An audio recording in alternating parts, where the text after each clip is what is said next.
Muito boa noite a todos. Meu nome é Thales e sou tarefeiro do Centro Espírita Allan Kardec. Hoje nós faremos uma exposição através deste canal no Facebook, tendo em vista as restrições de convívio social decorrentes aí da Covid-19, utilizando aí os meios da tecnologia para nós podermos manter o acesso, através da doutrina espírita, a esse esclarecimento maravilhoso que os espíritos superiores nos trazem através da codificação. Hoje iremos trabalhar em cima de um tema de o Evangelho segundo o Espiritismo e espero contar aí com a paciência de todos e para que possamos mantermos o nosso pensamento sempre fortalecido neste momento difícil pelo qual a humanidade terrena passa, onde certamente existem muitos focos de sofrimento, mas sem dúvida alguma necessários à evolução dos espíritos que por eles passam. Para iniciarmos as nossas atividades, eu convido a todos para fazermos uma prece, aproveitarmos este momento para agradecermos, para louvarmos e também para pedirmos com os nossos pensamentos unidos.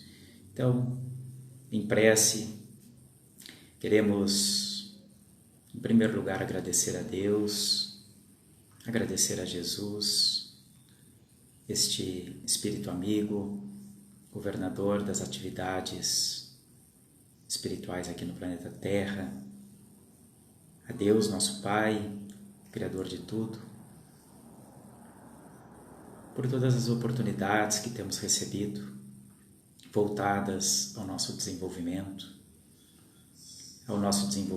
enquanto espíritos imortais, em especial através da nossa reencarnação atual, que nos permite passarmos por experiências expiatórias, mas também probatórias, que farão com que desenvolvamos melhores sentimentos, bem como adquiramos mais conhecimento sobre as coisas de Deus, sobre nós mesmos, permitindo decidirmos melhor.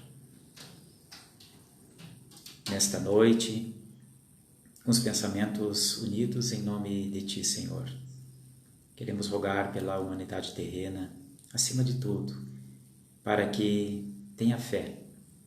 Fé que no leme da humanidade encontra-se, querido amigo Jesus, administrando da melhor forma as vicissitudes pelas quais nós passamos, vicissitudes essas necessárias para que um dia cheguemos à sua condição de espíritos puros.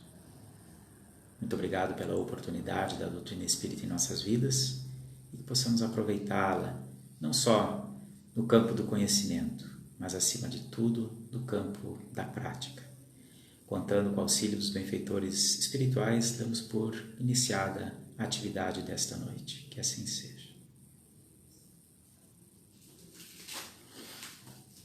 O nosso tema de hoje é o capítulo 12º de O Evangelho segundo o Espiritismo, intitulado Amai os vossos inimigos.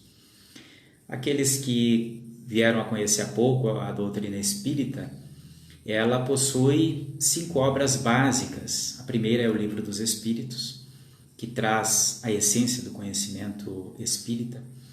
A segunda obra é o Livro dos Médiuns, o verdadeiro tratado sobre as relações com o plano espiritual.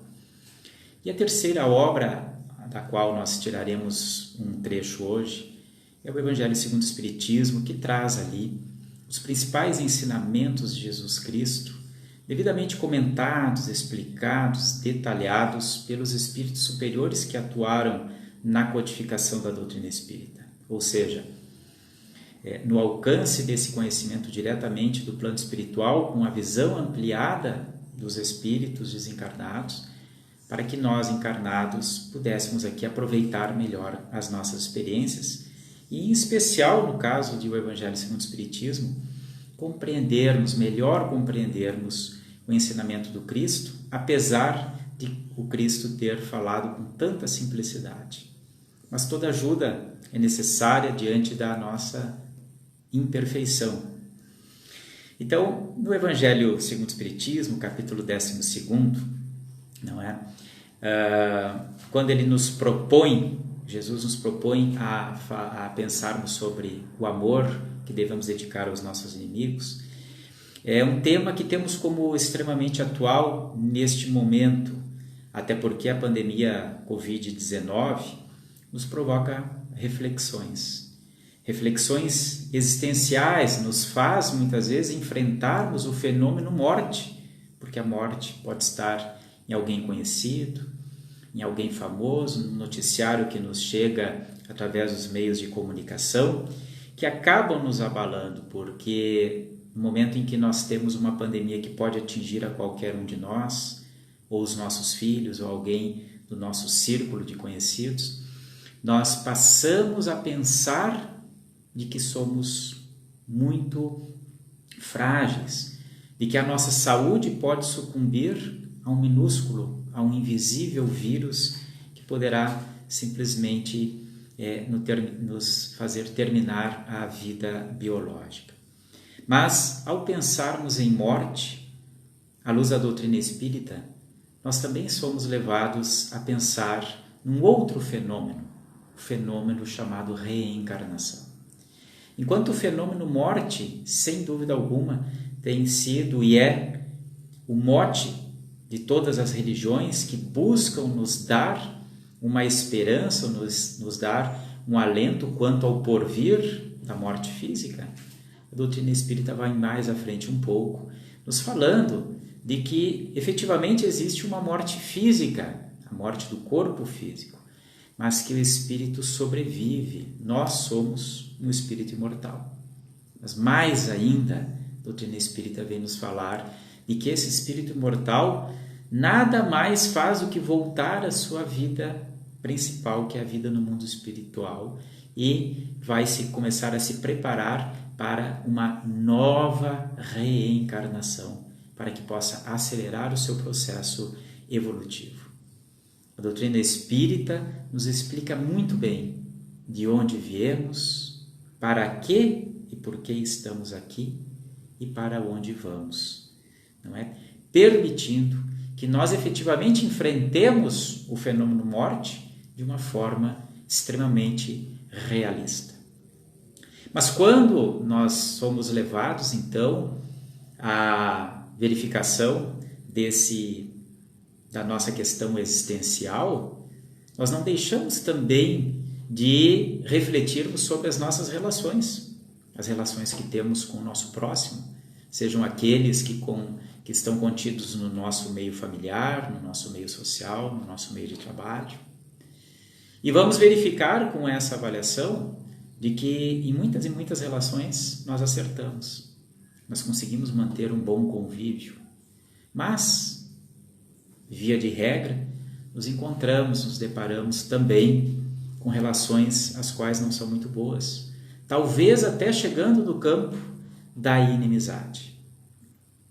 E é sobre isso que trata o capítulo 12, na proposta de Jesus de amarmos os nossos inimigos. Porque ter inimigo perturba, ter inimigo faz com que nós estanquemos a nossa caminhada evolutiva. E precisamos enfrentar essa situação, nos desvincularmos desse relacionamento desastroso para prosseguirmos. Eu tomo a liberdade de ler, então, o que está no capítulo 12, de uma forma abreviada, trazendo aqui as palavras de Jesus, para que não nos falte nenhuma das suas afirmativas. Disse Jesus, está lá em Mateus, capítulo 5, versículos 43 a 47. Aprendestes que foi dito, amareis o vosso próximo e odiareis os vossos inimigos. Eu, porém, vos digo, amai os vossos inimigos, fazei o bem aos que vos odeiam e orai pelos que vos perseguem e caluniam, a fim de serdes filhos do vosso Pai que estás nos céus. Porque se só amardes os que vos amam, qual será a vossa recompensa? Mais à frente um pouco, nós temos em Lucas, capítulo 6, versículos 32 a 36, as seguintes afirmativas de Jesus. Se somente amardes os que vos amam, que mérito se vos reconhecerá? Uma vez que as pessoas de má vida também amam os que as amam? Se o bem somente o fizerdes aos que vô-lo fazem, que mérito se vos reconhecerá? Dado que o mesmo faz a gente de má vida? Se só emprestardes àqueles de quem possais esperar o mesmo favor, que mérito se vos reconhecerá? Quando as pessoas de má vida se entreajudam dessa mesma maneira para oferir a mesma vantagem? Pelo que vos toca, amai os vossos inimigos, fazei bem a todos e auxiliai sem esperar coisa alguma. Essas são as palavras de Jesus.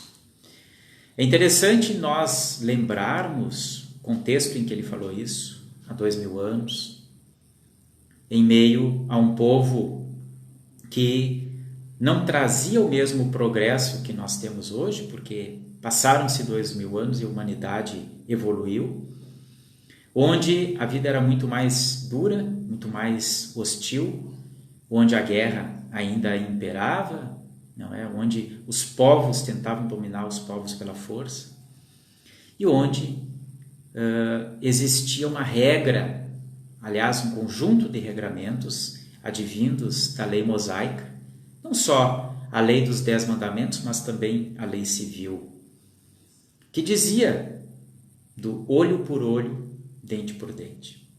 E foi isso a que Jesus se referiu, que aquele povo, até então, o povo hebraico, estava sendo orientado pela lei civil do olho por olho, dente por dente. Mas a proposta de Jesus era completamente diferente. Era amar os vossos inimigos, não retribuir o mal com o mal. Agora, a grande questão é, como amar os nossos inimigos? Talvez num primeiro momento nós reflitamos e não nos coloquemos nessa posição. Mas eu não tenho inimigos. Será que efetivamente não temos alguém que nós temos algum tipo de desacerto? Talvez não a inimizade naquele formato mais bruto que nos vem à memória no primeiro momento. Mas será que não existem pessoas com as quais nós precisamos nos reconciliar?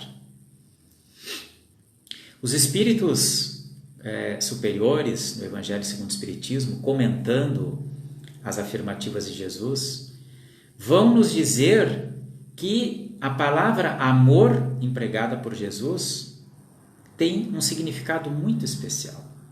Não é o mesmo significado do amor que nós temos pelas pessoas a quem nós dedicamos a ternura. Não é o amor que nós temos pelos nossos filhos, pelos nossos cônjuges, pelas pessoas da nossa família a quem nós queremos bem. Não é esse o significado de amor quando Jesus fala amar aos vossos inimigos. Mas ele tem um outro significado, uma outra conotação que também se aplica perfeitamente ao termo amor. Amar ao inimigo é não ter para com ele qualquer tipo de ódio, qualquer tipo de rancor, qualquer tipo de vingança. Não é opor a ele qualquer tipo de obstáculo à reconciliação conosco. É desejar a esse tido inimigo que ele tenha sucesso, é lhe estender a mão no momento em que nós podemos alcançá-lo. Enfim, é ter esse tipo de comportamento em relação a essa pessoa com o qual nós temos um problema de relacionamento, sem esperar que ele retribua de alguma forma. Amar não significa, o inimigo não significa trazê-lo para o nosso círculo de pessoas com os quais nós temos esse relacionamento de ternura, de confiança, esse sentimento maravilhoso, mas é ter uma postura respeitosa com esse semelhante, assim como nós temos com os demais. E principalmente, dizem os Espíritos, sem esperar qualquer retribuição, ou seja, sem esperar que Ele também nutra por nós o mesmo tipo de sentimento. Para amar dessa forma, que não é fácil, é imprescindível que nós exercitemos o perdão. O amar ao nosso inimigo passa necessariamente pelo exercício do perdão. Como exercitar o perdão? Nós poderíamos simplesmente compreender que perdoar é dizer ao outro: eu te perdoo pela falta, pela agressão que tu me fizeste. Mas sair com o coração ainda carregado daquela amargura, daquele rancor ou até mesmo daquele ódio. É ter uma postura de dizer: olha, eu te perdoo, mas não apareça mais na minha frente, não caminhe na mesma calçada. Com esse tipo de atitude, nós temos certeza de que não chegamos em nenhum momento ao perdão. E o perdão verdadeiro, ele caminha pelo caminho da indulgência. O que é a indulgência? Indulgência é a capacidade que nós podemos desenvolver de perceber que o outro, que aquele que me agrediu, que aquele que me feriu, que me magoou, que me prejudicou, é tão imperfeito como eu sou. E que erra assim como eu erro, porque também sou imperfeito e estamos juntos nessa caminhada. E ora, se eu sou imperfeito, sei que erro e busco uma nova oportunidade, busco o perdão, busco um recomeço, também preciso estender ao outro, aquele que errou para comigo, a mesma oportunidade. No momento em que nós desenvolvemos a capacidade de enxergarmos o outro como um ser imperfeito, que errou porque não conseguia fazer de uma forma melhor, fica muito mais fácil de eu perdoá-lo. O exemplo, que nós costumamos ouvir: nós não nos magoamos com uma criança de tenra idade que quebrou algo que nos é muito caro, que riscou o nosso carro, que quebrou o copo, que puxou a toalha da mesa, porque a gente olha para aquela criança e vê: puxa, ele fez isso não porque ele queria, mas porque ele não percebeu aquilo que ele estava fazendo. E ninguém vai castigar, não é, aquela criança. Nós teremos que ter uma postura educativa para com ela, mas não vamos castigar, porque a gente sabe que o grau de consciência dela não permitia que ela fizesse diferente. A mesma coisa se dá com os adultos que erram para conosco. Aqueles que estão fora do nosso círculo, se eles erram, é porque, do ponto de vista espiritual, ainda são crianças, assim como nós somos crianças na caminhada do Espírito. Temos ouvido os Espíritos dizerem que no progresso espiritual nós nos encontramos ainda na infância. Ainda precisamos adquirir consciência, desenvolvermos sentimentos, adquirirmos conhecimento para galgarmos aos poucos uma condição que nos permita decidir melhor. Mas ainda erramos muito e com a misericórdia divina temos tantas e tantas oportunidades que nos são dadas para melhorar. Quando falamos em perdoar o nosso semelhante, o nosso inimigo, aquele que nos magoou, é, sem dúvida alguma, o exercício dessa indulgência. Seja qual for o erro que ele praticou. Pode ter sido o erro mais comezinho, mais simples, como pode ter sido o erro mais grave. A indulgência é o caminho para que nós cheguemos ao verdadeiro perdão, que é aquele perdão onde nós não guardamos o rancor, não guardamos o ódio ou qualquer tipo de sentimento negativo para com a pessoa perdoada. É muito interessante que nós temos ainda, e talvez isso venha das nossas reminiscências, das nossas bagagens, que nós trazemos na nossa bagagem espiritual, das nossas outras existências, ou até mesmo da nossa formação durante essa reencarnação, onde temos um pensamento equivocado de que perdoar os nossos inimigos significa dizer que os perdoamos a Deus em prece. Simplesmente, de uma forma simplista, dizermos, olha, eu perdoo o fulano de tal, sem nunca termos ido falar com o mesmo sobre isso. Não é? Como se Deus fizesse a ponte para que o perdão existisse. Na verdade, não é assim. Nós terceirizamos muitas vezes o perdão, não é? Pedindo para que Deus, esse Deus imaginário nas nossas cabeças, perdoe-nos e perdoe o outro e faça essa ligação, porque muitas vezes nos falta coragem de enfrentarmos o nosso semelhante, vencermos o nosso orgulho e, olhando nos olhos dele, dizer que o perdoamos. E, quando falamos em perdão, muito menos cabível ainda é pedirmos perdão a Deus, porque só devemos perdão a quem efetivamente se ofende. E Deus, não é? Seja qual for o entendimento que temos a respeito dele, não é a inteligência suprema que se ofende. Então, o perdão é algo íntimo que temos que primeiramente começar a trabalhar dentro de nós, reconhecendo a nossa condição de espíritos imperfeitos e depois, se necessário, exteriorizarmos aqueles que nos ofenderam. Quem são os nossos inimigos nos dias atuais? Talvez eu esteja aqui falando para pessoas que estão tentando seguir a sua vida da melhor forma possível, exercitando aquilo que Jesus falou, e que talvez façam agora uma relembrança, busquem os arquivos da sua memória e não encontrem efetivamente inimigos no termo mais intenso, no seu significado mais intenso. Eu não tenho inimigo. Mas talvez se nós buscarmos lá no nosso íntimo, nós vamos perceber que talvez tenhamos ainda alguns sentimentos negativos em relação a essa ou aquela pessoa. Porque não conseguimos nos acertar em determinado episódio, porque ela diverge das minhas ideias e eu não tolero essa divergência. Enfim, é muito ampla essa ideia de inimigo.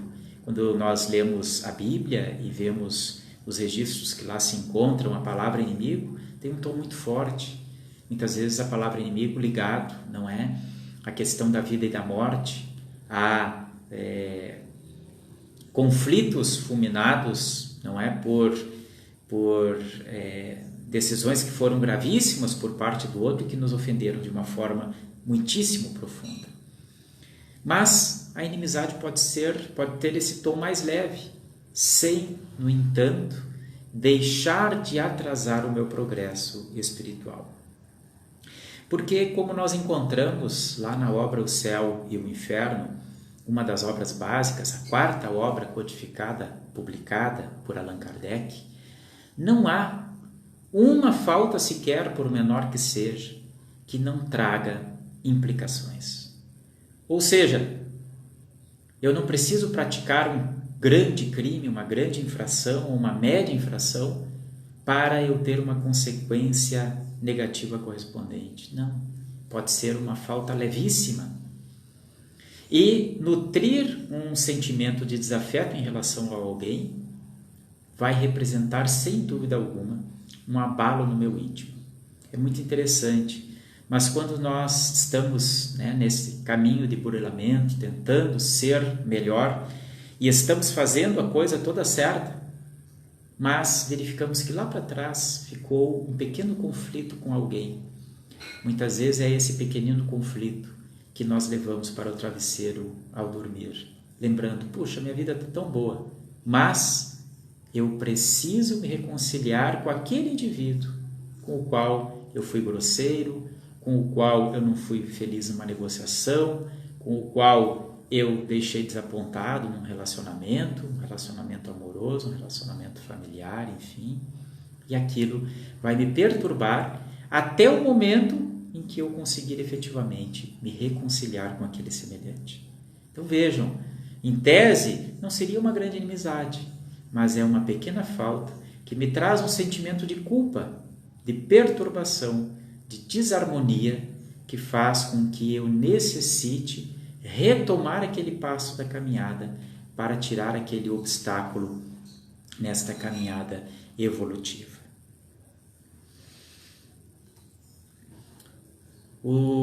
Os espíritos da codificação, comentando esse capítulo 12 e as palavras de Jesus, vão nos atentar a algo muito interessante.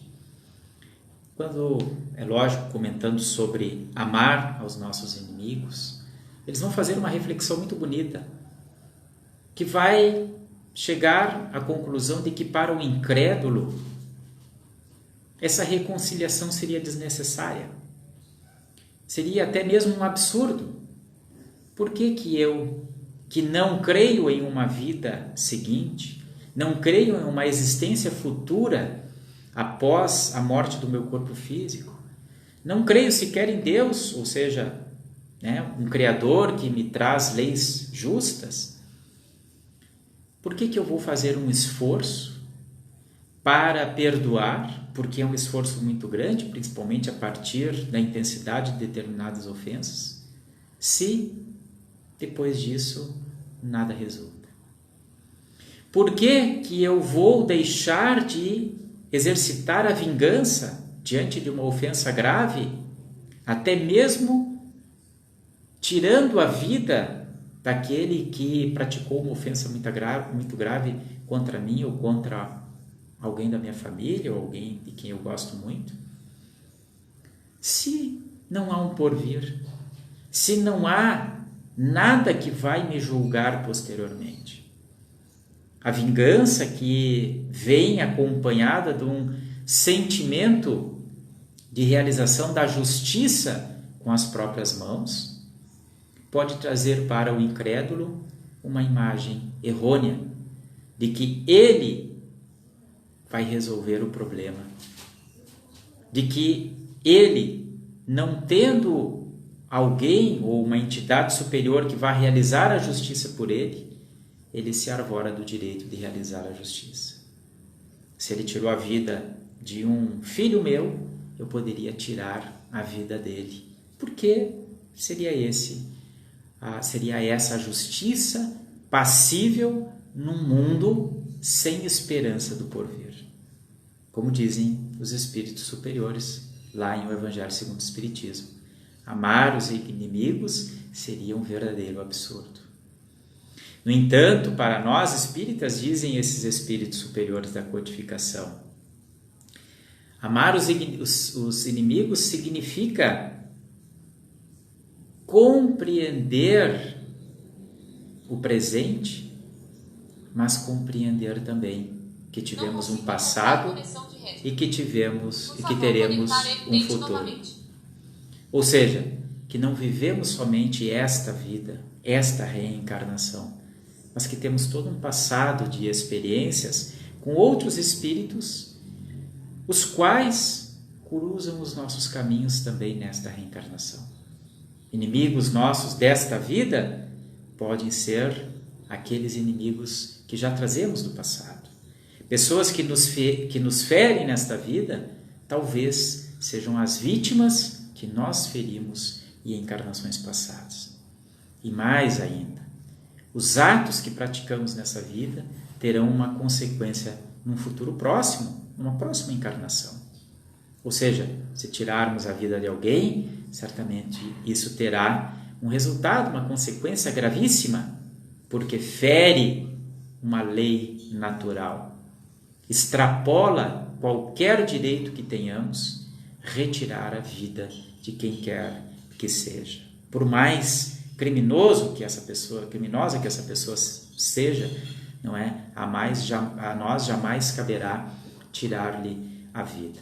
Então, com esta compreensão que nós somos espíritos imortais, que nós somos espíritos reencarnantes, nós nos damos conta que estamos apenas em um passo da nossa longa caminhada que começou em outras encarnações e que continuará. Nós vamos perceber também que a lei de ação e reação, ela está sempre presente em nossos atos. Ela é uma lei divina, uma lei natural e que vai estabelecer uma consequência para qualquer tipo de ato que pratiquemos. Sejam leves, sejam intensos, sejam positivos, sejam negativos. Assim, com essa visão, nós vamos compreender que em nenhum momento, para aquele que quer evoluir, é admissível o pensamento da vingança. Porque vingar-se significa continuar na senda do mal. Significa amarrar ainda mais os vínculos negativos que nós estabelecemos com o nosso semelhante, com quem nós não estamos querendo nos acertar. E é muito importante também termos em conta de que os relacionamentos continuam, extrapolam a nossa encarnação e vão para o mundo espiritual também. Digamos que um inimigo nosso venha a desencarnar, talvez, não é? Se torne do plano espiritual um obsessor de nós mesmos, né? Um obsessor daqueles que aqui ficaram, se torne um espírito que vai exercer uma influência negativa, justamente pela sua falta de conhecimento também, mas alimentado pelo sentimento negativo decorrente do ato de vingança. E isso se perdura, não só para o plano espiritual, como também para outras encarnações. Então, os espíritos da codificação vão nos dizer no capítulo 12º que a vingança é um ato, é uma decisão extremamente infeliz a ser tomada. Agora, pode ser que também, refletindo sobre os nossos atos, pensemos, mas eu não sou vingativo, essa fase eu já passei, já consegui evoluir a tal maneira que eu não me vingo mais, eu não penso em matar alguém, eu nunca matei ninguém, eu nunca fiz um ato mais grave em relação a alguém. Mas existem certas formas veladas de vingança. Nós poderemos exercitar a vingança através da indiferença, através de pensamentos negativos, através do desejo, de alimentarmos pensamentos carregados de desejo de que o mal ocorra a outra pessoa, ao nosso desafeto, São formas de vingança, Talvez nós tenhamos como mais leves, mas que na verdade carregam a intensidade dos nossos sentimentos. É interessante que muitas vezes nós terceirizamos a vingança, eu não sou vingativo, eu não vou fazer mal para o meu semelhante, mas eu torço muito para que Deus traga a punição para ele, para que ele pague pelos pecados, pelos erros que ele cometeu. O que é isso, senão desejarmos de forma vingativa que o mal ocorra àquele com quem nós temos conflito? E é lógico que não existe esse Deus punitivo. Existe um Deus todo bondade, todo misericórdia, todo justiça. Não existe o Deus vingativo que vai agir em nome dos homens. Não é como nós encontramos na interpretação de algumas religiões daquilo que se encontra lá nos escritos bíblicos ou em outros escritos sagrados. Nós vamos compreender um Deus que, pela sua bondade, jamais criaria leis que passassem pelo sentido punitivo, mas sim educativo. E a lei de ação e reação nos traz isso de uma forma muito clara. Não amar os inimigos e até mesmo se vingar deles, sem dúvida alguma, infringe a lei do amor. Gera mais atritos, gera sentimentos negativos, gera rancor e, acima de tudo, gera comprometimento. Imaginem só, se eu desejo me distanciar de determinada pessoa porque eu tenho conflitos com ela, no momento em que eu alimento esse conflito, na verdade, eu estou me unindo ainda mais com aquela pessoa. União essa que ultrapassará, inclusive, as nossas reencarnações. Então, na verdade, o não amar os nossos inimigos significa nos manter algemados com ele. Algemados pelo nosso sentimento de ódio, de rancor, e por parte dele, talvez, algemado pelo sentimento de culpa. E quando o desejo de se vingar é maior, perguntam os espíritos que atuaram na codificação, lá no capítulo 2º. Quando a ofensa foi tão grande que nós não encontramos o caminho para o perdão, não é? À nossa frente. O que fazer? Digamos que determinada pessoa tenha tirado a vida de um filho meu. Como é difícil perdoar. Como é difícil compreender que aquele indivíduo é imperfeito. O que fazer? Se temos tal limitação, o que entendemos como natural na fase em que nos encontramos na nossa caminhada evolutiva, comecemos orando, pedindo a Deus que nos fortaleça nas nossas convicções, que nos fortaleça no desenvolvimento das nossas virtudes, que me dê a possibilidade do exercício da indulgência, talvez a indulgência reconhecendo primeiramente nas pequenas imperfeições que eu posso perdoar, até chegar um dia a perdoar o grande erro que aquele indivíduo cometeu para comigo. A pedir a Deus também, não é, que oriente, que influencie na vida daquela pessoa a quem eu quero mal, para que ela também ande pelo caminho do bem, para que eu tenha mais facilidade de o perdoar. E tenhamos certeza de que um dia os nossos caminhos se cruzarão de uma forma feliz. Exercer o perdão não é fácil, principalmente nas grandes coisas, mas é plenamente possível. Nunca esqueçamos aquilo que está em O Evangelho segundo o Espiritismo, quando Allan Kardec pontua: reconhece-se o verdadeiro espírita pela sua transformação moral e pelos esforços que emprega para domar as suas más inclinações. Ou seja, nós espíritas não somos perfeitos. Se fôssemos perfeitos, provavelmente nem estaríamos mais reencarnando aqui neste orbe. Mas seremos verdadeiros espíritas pela força de vontade de vencermos essas más tendências. Essas más tendências que nada mais são do que resultado ainda das nossas características instintivas, advindas lá da época em que éramos regidos totalmente pelos instintos. Instintos esses que foram se desviando ao longo do caminho e que se transformaram em defeitos passíveis de correção, mas que dependem do nosso esforço. E é esse esforço que nós podemos alcançar, e muitas vezes pedindo que Deus nos fortaleça nessa convicção.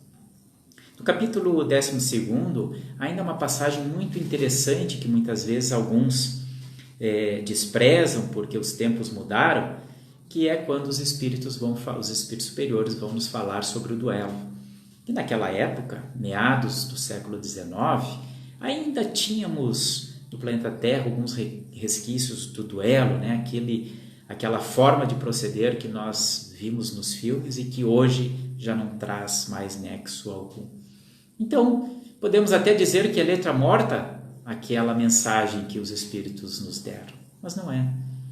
Porque se nós verificarmos hoje, a humanidade ainda duela.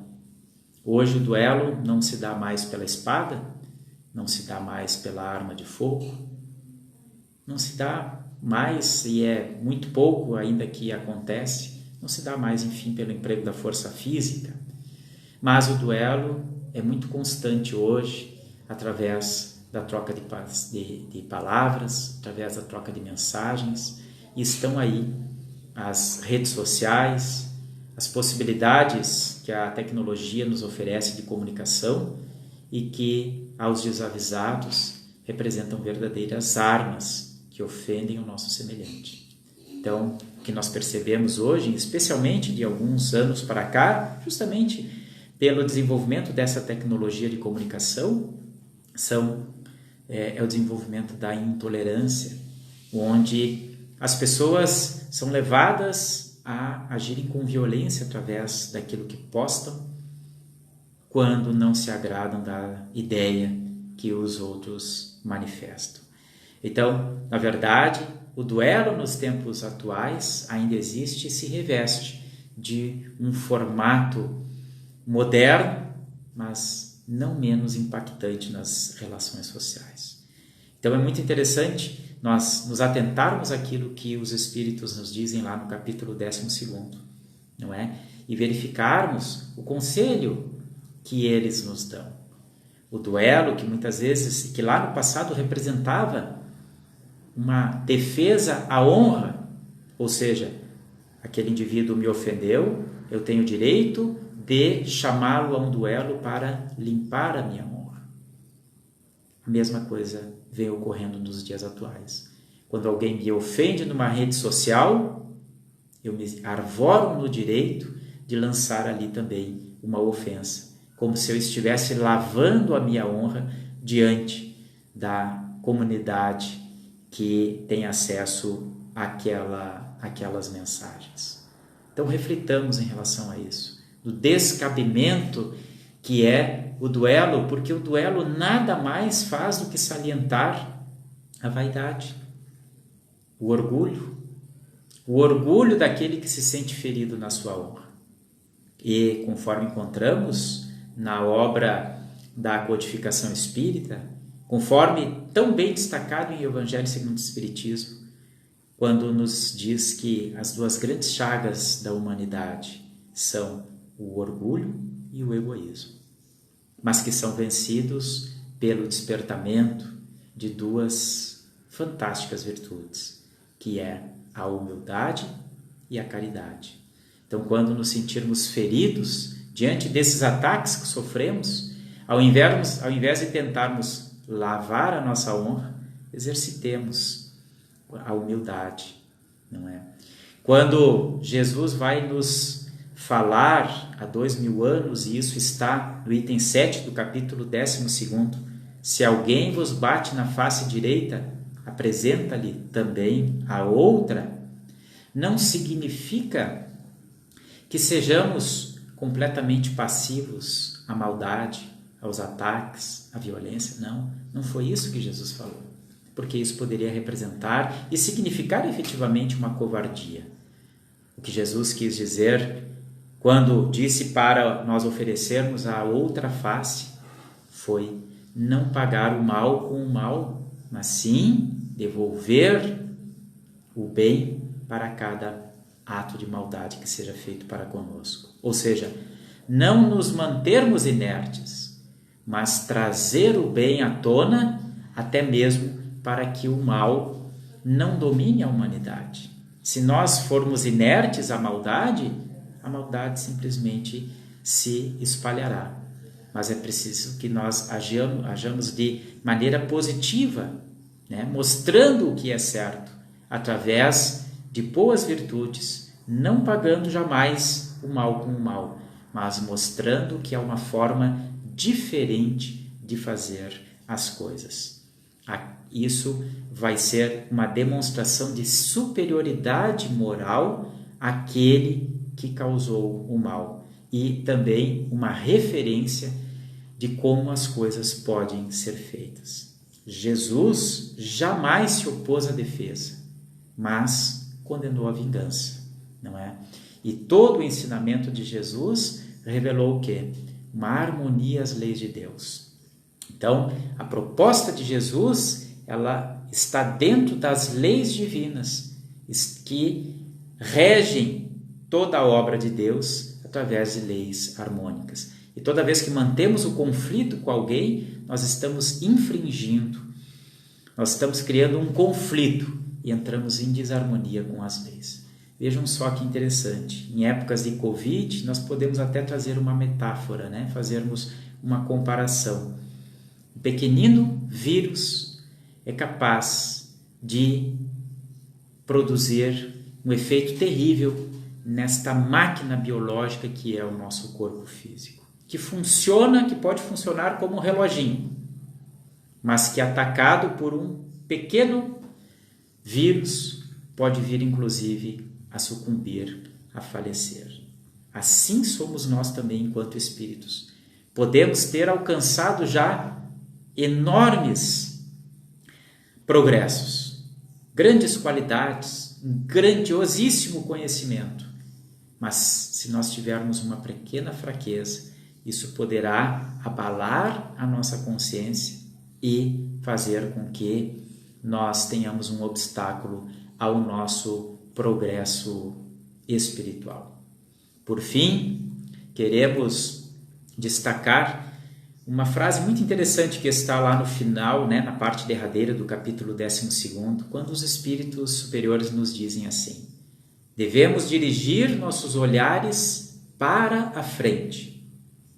Quanto mais nos elevamos pelo pensamento, acima da vida material, menos seremos magoados pelas coisas da terra.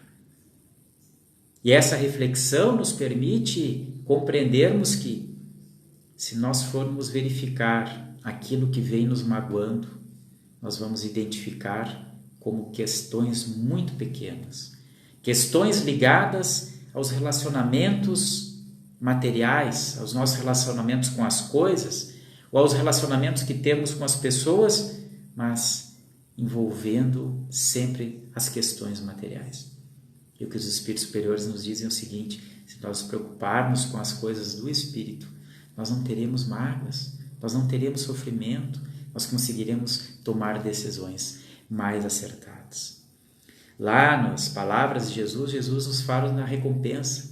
Aquele que amar os inimigos terá uma recompensa de Deus. Mas a doutrina espírita nos fala que não existe o Deus antropomórfico, o Deus humanizado, que vai nos dar uma medalhinha, que vai nos dar uma cadeirinha no céu, que vai nos trazer algum tipo de benefício, conforme algumas religiões acreditam. A recompensa, ela estará no nosso íntimo, na nossa libertação do sentimento negativo.